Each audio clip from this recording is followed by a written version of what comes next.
If your Dyson DC25 has no suction, I'm going to show you today the 3 possible causes of it, how to find it and how to cure it. Let's get the quick one out of the way first. This little duct here on the side, if you tilt your vacuum cleaner back, you're looking for any splits on that. If that's split, then you're not going to be getting suction from the floor tool.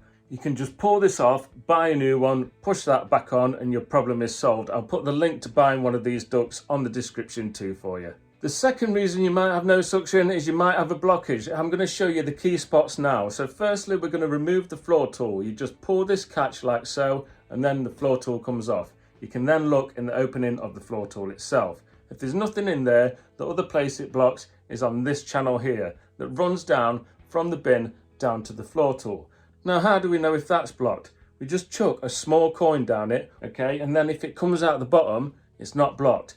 If your coin doesn't come out the bottom, then we need to look as to where it's got stuck. Once you've found your blockage and cleared it, you can put your floor tool back on, but don't go anywhere because we're going to now discuss the filters and they play such a key role in the suction. The filter that causes the most suction loss is the one in the top of the bin. You should clean this every 3 months. You can just put it under water, squeeze it all out and then dry it for 24 hours, okay? If you've never done that and you've got a solid block of dust in front of your motor won't be able to suck from this floor tool, okay? So that's where your blockage is. It's the filter.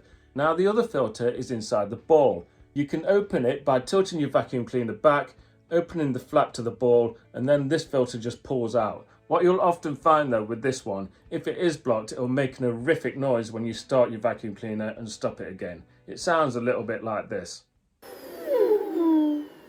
Now this filter is washable too, but honestly I don't really like washing these because they're like a pleated thing and you can get dust trapped in there and you can't really get in there to clean it. So as a rule I tend to just replace these. Now for those of you with no suction through the main hose, I want to just cover something very quickly, especially if you're new to this model. You will not get any suction through this main pipe on this model until you actually remove the wand itself, and then that's going to give you the suction through the hose because it closes this flap. It's just something that confuses people if they're new to this model, that's all. Obviously if you've took your hose off and you're still not getting suction, check it for blockages and check it for splits. I hope you found this video helpful and I hope you're back to full suction. Please put your success stories in the comments below. It always makes my day to read them, it helps keep the video alive and it also helps people that sit through and read the comments too. This next video is showing you how to repair the main hose if you found a split in it, and also please subscribe to my channel at the top corner. I have loads of other Dyson help videos. You never know when you may need me again.